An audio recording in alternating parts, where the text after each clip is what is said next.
अस्सलाम वालेकुम and hello everyone. कैसे हैं आप सब लोग? उम्मीद है खैर खैरियत से होंगे। तो जी आज सैटरडे का दिन है और एक हफ़्ते के बाद जो है वो माली आ जाता है यहाँ पे। तो जो माली बाबा हैं उनसे जो मेरे हस्बैंड हैं वो पौधे वगैरह कुछ चेंज करवाने का पूछ रहे हैं, बिकॉज़ मैंने भी कहा था कि कुछ पौधे मुझे चेंज करवाने हैं यहाँ पे।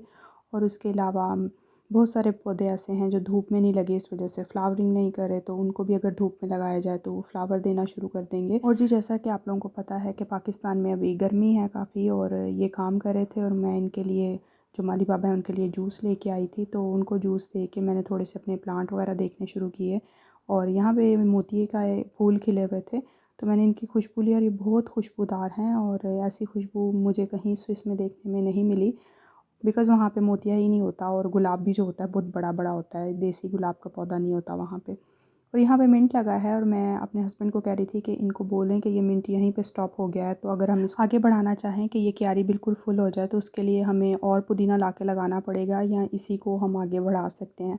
तो वो मेरी ये सारी बातें उन तक पहुँचा रहे थे और मैं साथ साथ सारे पौधों के बारे में इंस्ट्रक्शन दे रही थी कि मुझे क्या चेंजेस करवाने हैं, बिकॉज़ इनको भी पता है कि मुझे बहुत शौक है पौधों का और फूलों का और गार्डनिंग का। तो इसीलिए ये मेरे से पूछ पूछ के सारे इंस्ट्रक्शन आगे दे रहे हैं, ताकि माली बाबा जो मैं कह रही हूँ उस तरह से गार्डन को प्रिपेयर कर दें, बिकॉज़ वहाँ पे पॉसिबल नहीं है। स्विस में आपको पता है अपार्टमेंट है, लेकिन यहाँ पे हम थोड़ी देर के लिए आते हैं, तो मैं इधर अपना ये शौक़ पूरा करने की कोशिश करते हैं।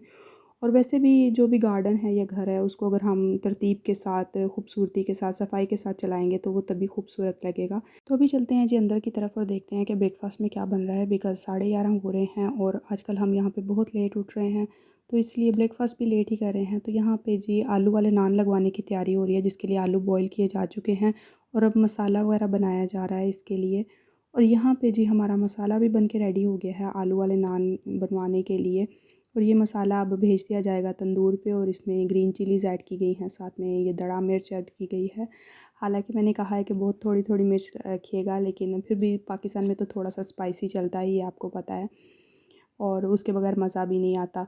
तो जी इसके साथ ही हम लोगों ने यहाँ पे मिंट की चटनी बना ली थी और नान भी हमारे लग के आ चुके हैं, और मैं मिंट की चटनी डाल के दे रही हूँ बच्चों को, बिकॉज़ बच्चे वेट कर रहे थे। 12 बज गए हैं और उसके साथ दही की लस्सी बनाई गई है। प्रॉपर पंजाबी देसी ब्रेकफ़ास्ट यहाँ पे बनाया गया है। और इसके साथ ही जी ये हैं हमारे नान, जो कि थोड़ा-सा तोड़ के मैंने ट्राई किया है और बहुत मज़ेदार है। सारे घर के जो स्पाइसेस इसमें ऐड किए गए हैं उसने इसकी जो खुशबू है उसको चार चाँद लगाए हैं। और उसके अलावा हम लोगों ने साथ में देसी घी दिया था इसके ऊपर लगाने के लिए, तो वो हम लोगों ने लगवाया है। तो इससे बिल्कुल ऐसा लग रहा है कि जैसे आप एक देसी एक रिच सा नाश्ता कर रहे हैं काफ़ी अरसे के बाद। जो खुशबू आती है देसी घी की और सूखे धनिये की, वो बहुत ज़्यादा अच्छी लग रही है इसके साथ। तो जी मैं यहाँ पे ब्रेकफ़ास्ट लेके जा रही हूँ, क्योंकि बच्चे सारे बैठे हैं यहाँ हॉल ही में, कोई टेबल पे नहीं गया। तो यहीं पे टीवी चल रहा है और बच्चे कार्टून देख रहे हैं। और उसके साथ-साथ यहाँ पे आईपैड के लिए भी झगड़े हो रहे थे, बिकॉज़ मोहम्मद और हाला आईपैड देख रहे हैं और टीवी ऐसे ही चलता जा रहा है, और अब्रिश को भी आईपैड चाहिए। वो कह रही है मैं ब्रेकफ़ास्ट नहीं करूँगी। तो अभी मैंने सबसे जी आईपैड और फ़ोन ले लिया है अपने बच्चों से, और क्योंकि नाश्ता जो है वो ऑलरेडी बहुत लेट हो चुका है। आप देख रहे हैं कि जो हमारी हेल्पर हैं सफाई के लिए जो आते हैं वो भी आ चुकी हैं। तो मैं इनसे कह रही हूँ ब्रेकफ़ास्ट करें, क्योंकि आज हमें जाना है हालाँकि ताया अब्बू की तरफ दावत पे, और अभी हैवी ब्रेकफ़ास्ट हो जाएगा। तो हो भी लंच टाइम पे रहा है, तो ये ब्रेकफ़ास्ट प्लस लंच हो गया और ब्रेकफ़ास्ट भी काफ़ी हैवी है। तो इसके बाद बस जी अब कुछ नहीं खाया जाएगा, इसके बाद सारा दिन बस फ्रूट वग़ैरह और चाय पी जाएगी। और बच्चे जो हैं वो सारा दिन खाते पीते रहते हैं, काफ़ी सारी चीज़ें इसके पापा ने कारफूक से ला के रखी हुई हैं। तो जी ब्रेकफ़ास्ट हो चुका था और मैं यहाँ पे आ गई हूँ बैक साइड पे, बिकॉज़ यहाँ पे हो रही है लॉन्ड्री, और लॉन्ड्री का यहाँ पे कोई फ़िक्स डे नहीं है, जैसे पहले होता था कि जिस फ्राइडे वाले दिन कपड़े धुलेंगे या संडे को कपड़े धुलेंगे। बिकॉज़ यहाँ घर पे है ऑटो मशीन, ऑटोमेटिक जिसे बोलते हैं, और उसके साथ बहुत ईज़ी हो जाता है काम। आपके पास थोड़े से बच्चों के कपड़े हों या आपने कोई चीज़ जल्दी धोनी है, तो बस आप अपने हिसाब से टाइमिंग सेट करके उसके अंदर जो है आप कपड़े डाल के धो लेते हैं, और वो खुद ही धो देती है, तो कोई ज़्यादा डिफ़िकल्ट नहीं होता। तो मैंने सोचा आप लोगों को रिव्यू देती हूँ, और ये हायर की है, और यहाँ पे जो सब घर वाले हैं वो काफ़ी सैटिस्फाइड हैं इसके काम से, काफ़ी अच्छे कह रहे हैं कि कपड़े धोती है और काफ़ी टाइम से है और कोई ख़राबी भी नहीं आई इसमें। और इसके जो फंक्शंस हैं उनको ईज़िली समझा जा सकता है। आप टाइम वगैरह भी ऊपर लिखा हुआ है, उसको ईज़िली कम या ज़्यादा करके आप अपने कपड़े डाल सकते हो। और यहाँ पे जी कपड़े डाल दिए गए हैं, और ये बच्चों के थोड़े से कपड़े हैं जो ज़्यादा गंदे नहीं हैं। इधर पाकिस्तान में बहुत ज़्यादा गर्मी है तो पसीना आता है और बच्चे कपड़े गंदे करते हैं इधर उधर लेट के। तो इसलिए बच्चों को कपड़े जब थोड़े से जमा होते हैं तो इकट्ठे करके डाल दिए जाते हैं। और आप इसमें इस तरह से भी अपना जो सर्फ़ है, जो पाउडर है, वो ऐड कर सकते हैं। लेकिन इसके अलावा भी इसकी जो एक ऊपर जो जगह बनी हुई है वो मैं आपको दिखाती हूँ। यहाँ पे भी आप अपना पाउडर डाल सकते हैं और उसके साथ अगर आपके पास लिक्विड है तो आप दूसरी जगह पे एंटर कर सकते हैं उसको।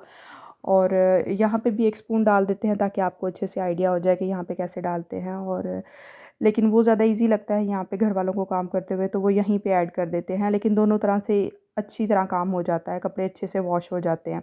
तो जी यहाँ पे टाइम सेट है 53 मिनट का, बट इसको थोड़ा-सा कम किया गया है, 42 मिनट आई थिंक लगाया गया है, बिकॉज़ कपड़े बहुत ज़्यादा गंदे नहीं हैं। और बस ये पावर का बटन है, उसके बाद टाइम आता है और टाइम थोड़ा-सा कम करके और यहाँ पे जी इसको चला दिया गया है। आई डोंट नो क्यों मेरी वीडियो जो है वो ब्लर हो रही थी, तो ये दोबारा से मैंने यहाँ पे ऑन किया है इसको पॉज़ करके। और ये मशीन यहाँ पे ऑन हो गई है और आप देख सकते हैं कि इसमें खुद ही पानी गिरना शुरू हो गया है, बिकॉज़ पीछे से पाइप जो है वो नल के साथ सेट है, तो ये खुद ही पानी लेती है इसने जितना लेना होता है। तो जी मशीन ने अपना काम कर लिया था और उसके साथ ही जो है वो घर की भी सफाई वगैरह हो गई थी और उसके बाद हम लोग निकले हैं हालांकि तायाबू की तरफ जाने के लिए। हम लोगों ने सोचा था 5 बजे तक निकल जाएंगे, लेकिन यहाँ पे जो है ऑलमोस्ट 6 बज गए हैं और बच्चों के साथ थोड़ा सा लेट हो ही जाता है अगर आपने पूरी फैमिली के साथ कहीं निकलना हो तो। और ज़्यादा दूर नहीं है तो हम लोग तकरीबन पहुँच चुके हैं और यहाँ पे हम पहुँच चुके हैं जी हालांकि तायाबू के घर। तो जी आज इन लोगों ने हमारी दावत की हुई है और बिकॉज़ हम लोग 4 साल बाद आए हैं तो हर कोई इनवाइट कर रहा है, दावतें हुई जा रही हैं। तो यही सब चीज़ें हैं जो स्विस वापस जाके बहुत याद आने वाली। तो जी यहाँ पे हालाँकि जो कज़न्स हैं, बड़े वाले और छोटे वाले, सब निकल आए थे बाहर वेलकम करने के लिए। और जी हाला अब्रिश के साथ मोहम्मद भी काफ़ी एक्साइटेड है बाहर आके, यहाँ तायाबू के घर आके बहुत एक्साइटमेंट के साथ उसने सीढ़ियाँ चढ़ी हैं और जल्दी जल्दी ऊपर आया है। और यहाँ पे हाला को जो मिल गई है अपनी बेस्ट फ्रेंड प्लस कज़न ईशल, जिसकी वजह से इसका टाइम गुजरा है। अदरवाइज़ ये मुझे कहना शुरू हो गई है कि मुझे स्विस वापस जाना है। ये मेरे बच्चों में से है जिसको अगर मैं कहीं बाहर ले जाती हूँ, जैसे मैं एक दफ़ा पोलैंड गई थी तो वहाँ भी मेरा स्ट्रे ऑलमोस्ट 3 वीक्स का था, तो इसने 15 दिन के बाद मुझे तंग करना शुरू कर दिया था कि जी मुझे स्विस वापस जाना है। तो इसका मुझे पता चल चुका है कि ये कहीं भी जाती है तो ये स्विस को मिस करती है। तो जी सब बैठ के बातें बातें करना शुरू हो गए थे, लेकिन अभी खाना टेबल पे लग चुका है और सबको बुलाया जा रहा है, बिकॉज़ हालांकि दादा अबू जल्दी खाना खा लेते हैं। और जी दादा अबू के साथ मोहम्मद आके बैठ गया और उसने सबसे पहले मैंगो खाना शुरू कर दिया है। तो जी यहाँ पे सब खाने की टेबल पे आना शुरू हो गए थे और मैं रिकॉर्डिंग कर रही थी और खाना देख के तो लग रहा है कि अच्छा खासा एहतमाम किया गया है। मेरी फेवरेट जो है, मोस्ट फेवरेट, वो बिरयानी है, तो चिकन बिरयानी है, उसके साथ मटन का सालन है, उसके साथ कबाब हैं, चपली कबाब और जो नॉर्मल लॉन्ग कबाब होते हैं वो वाले। और उसके साथ जी बच्चों के लिए यहाँ पे मैकरोनी भी बनाई गई है चिकन और वेजिटेबल के साथ, और उसके साथ ही यहाँ पे दही भल्ले हैं और मेरे लिए थोड़ा-सा ये चिकन का सालन बनाया गया है। जी यहाँ पे हर छोटे बड़े की पसंद का ख़्याल रखा गया है और यहाँ से पता चल रहा है कि इन्होंने अच्छी खासी एफ़र्ट की है और थैंक्स टू देम। और ये आफ़िया आपी का घर है, हालाँकि जो आफ़िया आपी हैं उनके जो फ़ादर हैं वो हालाँकि तायाबू हैं, तो आज हम इनके घर आए हुए हैं। और इसी वीडियो में मैं इनका शुक्रिया अदा करूँगी कि इन्होंने इतनी ज़्यादा एफ़र्ट की, इतने प्यार से हमारे लिए खाना बनाया। और अभी हम लोग खाएँगे जी खाना और आप लोगों से मैं लूँगी इजाज़त। अगर व्लॉग अच्छा लगे तो मेरे चैनल को लाइक कीजिएगा, सब्सक्राइब कीजिएगा, दुआओं में याद रखिएगा। अल्लाह हाफ़िज़।